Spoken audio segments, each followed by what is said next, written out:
MP board class 10th के सभी students का स्वागत है। देख सकते हैं साइंस का आपका पेपर है। हमने 2 नंबर के क्वेश्चन कंप्लीट करवा दिए थे। अब 3-3 नंबर के आपके क्या है जो है 3 प्रश्न पूछे जाने हैं। तो केवल केवल यहाँ पे 9 अंक है ना, पूरे के पूरे 9 अंक आपके इस वीडियो से कंप्लीट हो जाएंगे। और पिछले वीडियो में हमने 2-2 नंबर के सारे क्वेश्चन कंप्लीट करवा दिए हैं और ऑब्जेक्टिव आपके और सारी पिछले वीडियोज़ में कंप्लीट करवा दिए गए हैं।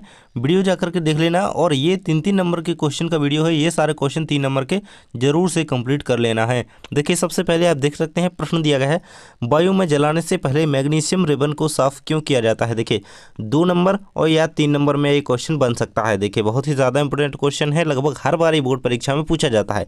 देखिए तो वायु में जलाने से पहले मैग्नीशियम रिबन को इसलिए साफ किया जाता है ताकि जिससे उसके ऊपरी सतह पर मैग्नीशियम ऑक्साइड की परत हट जाए तथा साथ ही धूल कण आदि साफ हो जाए। मतलब उसे साफ करने के एक तरह से उस रिबन को जो है साफ़ किया जाता है ताकि उससे धूलकण हट जाए और मैग्नीशियम ऑक्साइड की जो है परत हट जाए उस पर से, है ना। और मैग्नीशियम की सतह हवा के प्रत्यक्ष संपर्क में आसानी से जल सके, है ना। ये रहेगा इसका उत्तर। यहाँ पे अगला क्वेश्चन है आपका, विकृत गंधिता किसे कहते हैं। बहुत ही इंपोर्टेंट क्वेश्चन है। उदाहरण दीजिए, खाद्य पदार्थों को इससे बचाने हेतु कौन सी प्रक्रिया अपनाई जाती है। तो विकृत गंधिता देख सकते हैं, तेल एवं वसायुक्त खाद्य पदार्थ हवा के संपर्क में आने से उपचयित होकर विकृत गंधित हो जाते हैं तथा उनके स्वाद तथा गंध बदल जाते हैं।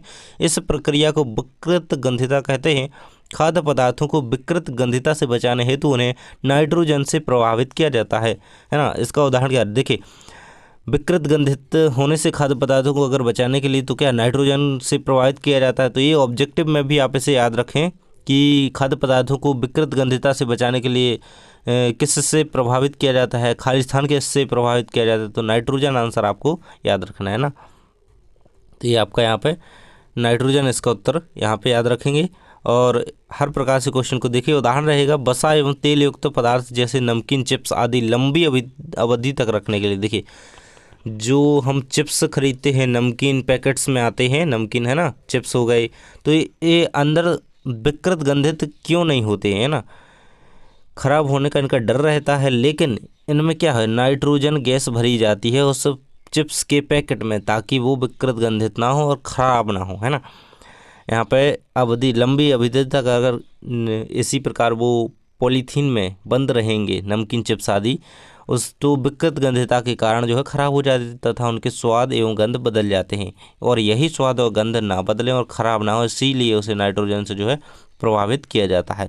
ये रहेगा आपका उत्तर। इसके बाद अगला क्वेश्चन है, तेल एवं वसायुक्त खाद्य पदार्थों को नाइट्रोजन से प्रभावित क्यों किया जाता है। ये वही क्वेश्चन है, उसी के अंदर का ये क्वेश्चन है। तो तेल एवं वसायुक्त खाद्य पदार्थ, देखिए आप लोगों को अभी मैंने बताया, क्योंकि अगर नाइट्रोजन से प्रभावित नहीं करेंगे तो वो विकृत गंधित हो जाएगा और ख़राब हो जाएगा, इसलिए उसे आलू चिप्स की थैली हो गई, है ना, नमकीन की पैकेट हो गई, तो इन सभी में नाइट्रोजन गैस भर दी जाती है ताकि वह जो पदार्थ है उसके अंदर का, खाने का, चिप्स है, नमकीन है, कुछ भी अंदर है उसमें, वो ख़राब ना हो, यानी कि विकृत गंधित ना हो, है ना। यही इसका उत्तर लिखेंगे। इसके बाद है ऊष्मा क्षेपीय अभिक्रिया के 3 उदाहरण लिखिए। देख सकते हैं यहाँ पे, तो थर्माइट अभिक्रिया हो गई, जो संयोजन अभिक्रिया होती है वो सभी, उनमें क्या होता है, ऊर्जा निकलती है, उत्सर्जित होती है। तो सभी संयोजन अभिक्रियाओं के उदाहरण से भी लिख सकते हैं। और ये थर्माइट का हो गया। और श्वसन, है ना, श्वसन अभिक्रिया, इसमें भी जो है उत्सर्जन होता है, यानी कि ऊष्माक्षेपीय अभिक्रिया उत्सर्जन कहलाती है। आपने सुना होगा, पढ़ा होगा क्वेश्चन कि श्वसन को ऊष्माक्षेपीय अभिक्रिया क्यों कहते हैं, तो ये भी इसके अंदर बन जाएगा, है ना। C6H12O6 + 6O2, यहाँ पे ऊर्जा भी इन तीनों से निकल रही है। देखिए जिससे ऊर्जा का निर्माण हो रहा है वो आपकी क्या है, ऊष्माक्षेपीय अभिक्रिया है ना। ऊर्जा जिसमें उत्सर्जित हो रही है, ये देख सकते हैं आप यहाँ पे। बढ़ते हैं अगले क्वेश्चन की ओर। आयोडीन युक्त नमक के उपयोग की सलाह क्यों दी जाती है। वेरी मोस्ट इंपोर्टेंट क्वेश्चन है, ये कई बार पूछा गया है ना। देख सकते हैं यहाँ पे, आयोडीन युक्त नमक के उपयोग की सलाह इसलिए दी जाती है क्योंकि आयोडीन थायराइड ग्रंथि के लिए आवश्यक है ना। थायराइड ग्रंथि ये हमारे गले वाले भाग में पाई जाती है। यह ग्रंथि कार्बोहाइड्रेट, वसा और प्रोटीन की उपापचय हेतु थायरोक्सिन हार्मोन का जो है स्रावण करती है। यह थायरोक्सिन हार्मोन संतुलित वृद्धि व विकास के लिए उत्तरदायी है। आयोडीन की कमी से घेंगा है, यहाँ बैंघा नहीं है। देखिए इस प्रकार से आप लिखेंगे, घेंगा नामक रोग जो है हो जाता है। किससे, अगर हमें आयोडीन की जो कमी हो गई तो घेंगा रोग हो जाएगा। और इस घेंगा रोग में क्या होता है, गर्दन में फूल सी जाती है, बड़ी सी हो जाती है ना। क्या होता है ना, जब थायराइड ग्रंथि बड़ी हो जाती है, फूल जाती है ना, जब क्या होता है, आयोडीन की कमी हमें हो जाती है।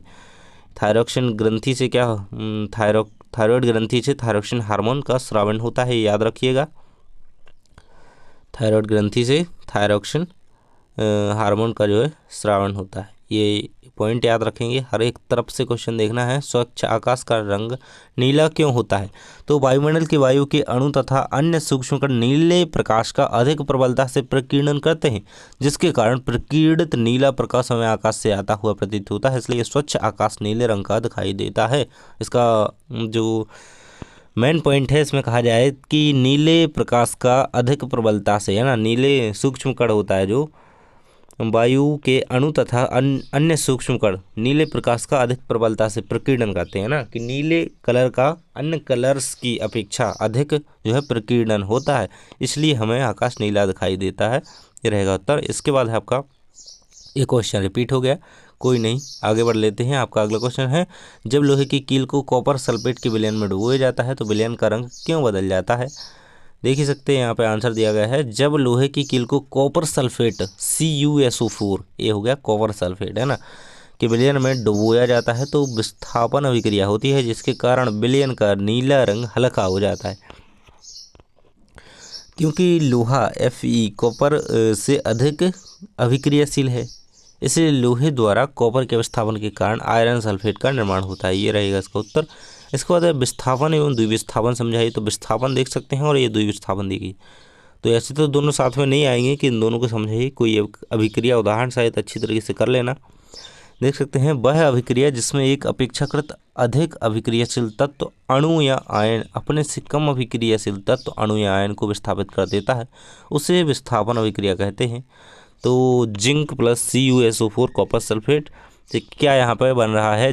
ZnSO4, जिंक सल्फेट का निर्माण यहाँ पे हो रहा है और कॉपर यहाँ पे अलग हो गया, है ना, ये विस्थापन हो गया ना कॉपर का यहाँ से। ये देखिए कॉपर का यहाँ से ये विस्थापन हो गया, तो यही विस्थापन अभिक्रिया है, यहाँ पे देख सकते हैं आप। और उपर्युक्त उदाहरण में यहाँ पर जिंक अधिक क्रियाशील है, जो कॉपर सल्फेट विलयन से कॉपर को विस्थापित कर देता है। ये किया ना, कॉपर को विस्थापित, ये अलग कर दिया, है ना, विस्थापित कर दिया। इसके बाद है आपकी द्विविस्थापन। वे अभिक्रियाएं जिनमें अभिकारकों के बीच आयनों का आदान प्रदान होता है द्विविस्थापन अभिक्रियाएं कहलाती हैं। और इसका उदाहरण क्या रहेगा? Na2SO4, यहाँ पे सोडियम सल्फेट और बेरियम क्लोराइड को जब मिलाया जाता है, अभिक्रिया कराई जाती है, तो इससे बेरियम सल्फेट और सोडियम क्लोराइड का निर्माण होता है, यहाँ पे देख सकते हैं आप। और ये इसका द्विविस्थापन का उदाहरण सहित रहेगा। इसके बाद है अगला क्वेश्चन, निम्नलिखित रासायनिक अभिक्रियाओं के लिए संतुलित रासायनिक समीकरण लिखिए। तो देख सकते हैं, हाइड्रोजन क्लोरीन से हाइड्रोजन क्लोराइड, ये तो आपको क्वेश्चन में ही खासकर दिया जाता है, और इसको आपको क्या करना होता है, इनके समीकरण लिखने होते हैं। तो हाइड्रोजन का आपको पता है कि H2 होता है, क्लोरीन का Cl2 होता है। तो और हाइड्रोजन जब ये दोनों मिलते हैं, अभिक्रिया करते हैं हाइड्रोजन और क्लोरीन, तो इससे 2HCl, है ना, ये हाइड्रोजन क्लोराइड का जो है निर्माण होता है। इसके बाद बेरियम क्लोराइड दिया है, एल्यूमिनियम सल्फेट दिया गया है, ये सारे जो है दिए गए हैं, इनके सामने इनके अभिक्रियाओं के उत्तर जो है लिखे हुए हैं। देखिए 1 2 3 के आप देख ही सकते हैं, इस प्रकार से ये रहेंगे आपके उत्तर, तो इन्हें आप देख सकते हैं। इसके बाद बढ़ते हैं आगे क्वेश्चन की ओर। यहाँ पे देख सकते हैं, ये अगला देखते हूँ एक बार। सोडियम, ये हो गया हमारा, Na हो गया है ना। इसके बाद जल है, H2O हो गया, 2H2O। इसके बाद सोडियम हाइड्रोक्साइड हाइड्रोजन, तो यहाँ पे देख सकते हैं आप, ये इसकी अभिक्रिया रहेगी। इसके बाद किसी अंतरिक्ष यात्री को आकाश नीले रंग की अपेक्षा काला क्यों प्रतीत होता है? वेरी मोस्ट इंपॉर्टेंट क्वेश्चन है। अंतरिक्ष यात्री की ऊंचाई पर कोई भी वायुमंडल नहीं होता है, मतलब वहाँ पे वायुमंडल ही नहीं होगा तो वहाँ पे कलर नहीं दिखेगा, जबकि आकाश जो है काला ही दिखेगा, है ना, अंधेरा रहेगा, इसलिए प्रकाश किरणों का प्रकीर्णन नहीं होता है। जब वायुमंडल नहीं होगा तो प्रकाश की किरणों का प्रकीर्णन नहीं होगा और अंतरिक्ष यात्रियों को आकाश नीले की अपेक्षा काला दिखाई देगा। टिंडल प्रभाव क्या है? कुलोइडी कणों द्वारा प्रकाश के प्रकीर्णन की परिघटना को टिंडल प्रभाव कहते हैं। कोई प्रकाश किरण पुंज ऐसे महीन कणों से टकराता है तो उस किरण पुंज का मार्ग दिखाई देने लगता है। इन कणों से विसरित प्रकाश का परावर्तित होकर हम तक पहुंचना ही टिंडल प्रभाव जो है कहलाता है। और जानकारी टीच को सब्सक्राइब जरूर से करें, आप लोग जुड़ जाएंगे। और अगर आपने यहाँ पे ये PDF चाहिए है पूरी की पूरी, तो आप चैनल की मेंबरशिप को ज्वाइन कीजिए, आपको PDF प्रोवाइड करा दी जाएगी। यहाँ पे देख सकते हैं, तंत्रिका कोशिका न्यूरॉन का स्वच्छ नामांकित चित्र बनाइए। लगभग हर बार बोर्ड परीक्षा में प्रश्न आता है और ये आपके पिछले पेपर जो हुए अभी अर्धवार्षिक, त्रैमासिक और ये अभ्यास प्रश्न पत्रों में शायद ये क्वेश्चन आया है, तो आपको जरूर से कर लेना है, पूछा ही जाता है। ये चित्र जरूर से बना लीजिएगा, आपके 3 नंबर इससे कंप्लीट हो जाएंगे।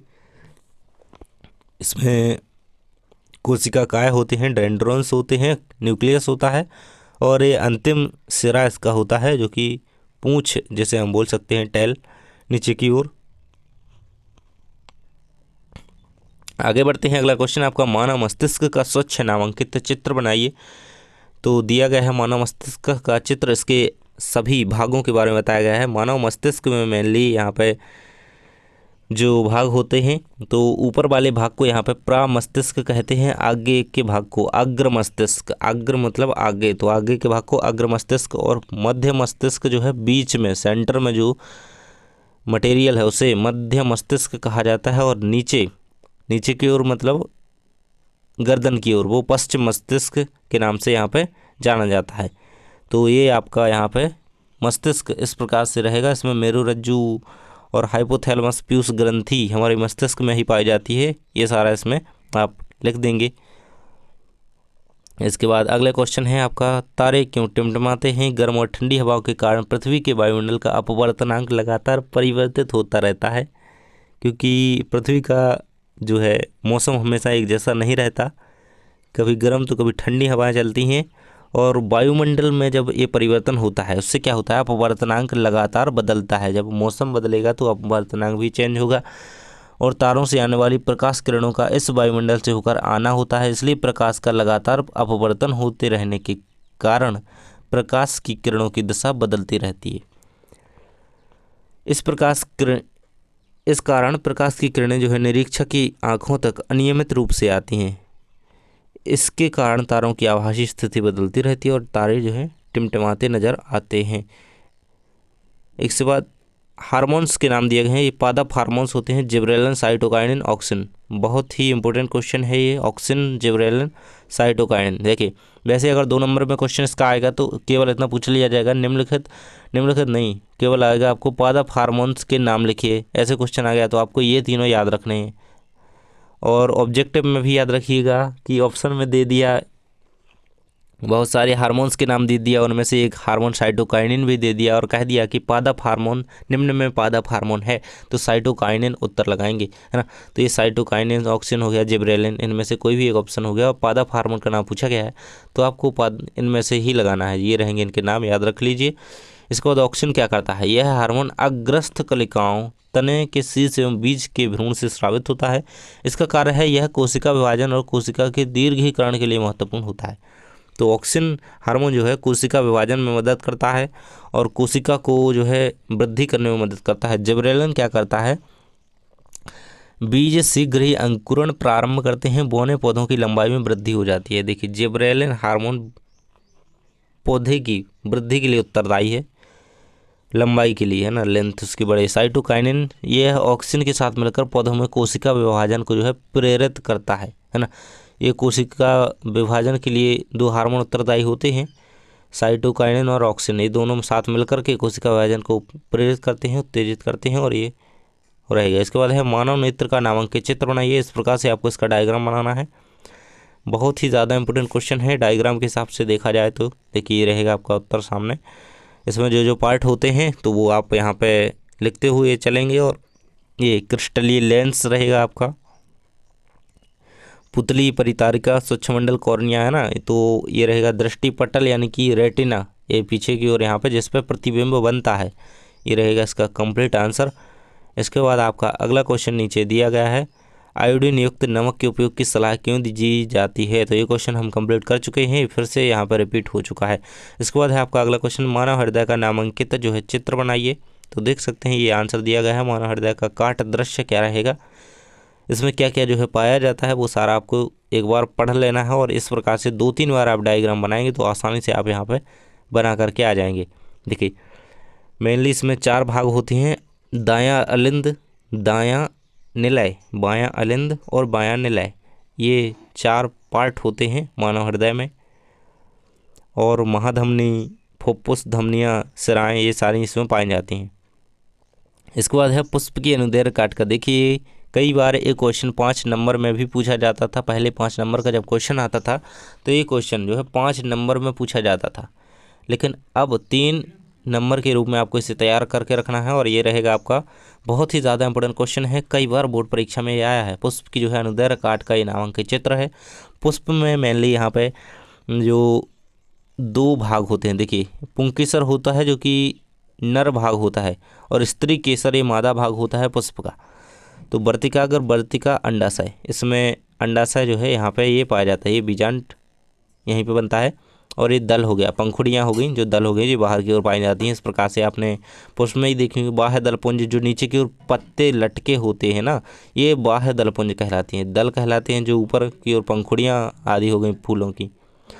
इसके बाद है वर्तिकाग्र। वर्तिकाग्र इस पर फूल गिरते हैं, और वर्तिका होती है इस प्रकार की डंडी होती है जो कि बीजांड से जुड़ी होती है। और ये अंडाशय, अंडाशय अंदर जो होता है स्त्री केसर का भाग होता है।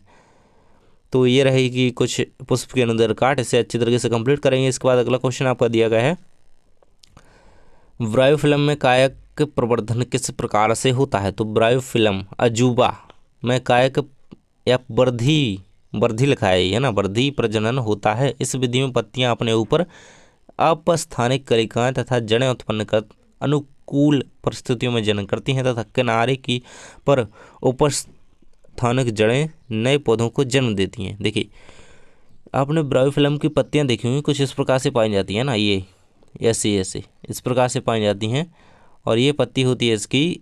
तो इसमें क्या है, ये जो अपस्थानिक कलिकाएं पाई जाएंगी, देख सकते हैं यहाँ पे है, फिर यहाँ पे इस प्रकार से। तो ये नए पौधे को जन्म देने के लिए, वहाँ से नए पत्ते उगने के लिए ये जो है वहाँ पे स्थान देती हैं।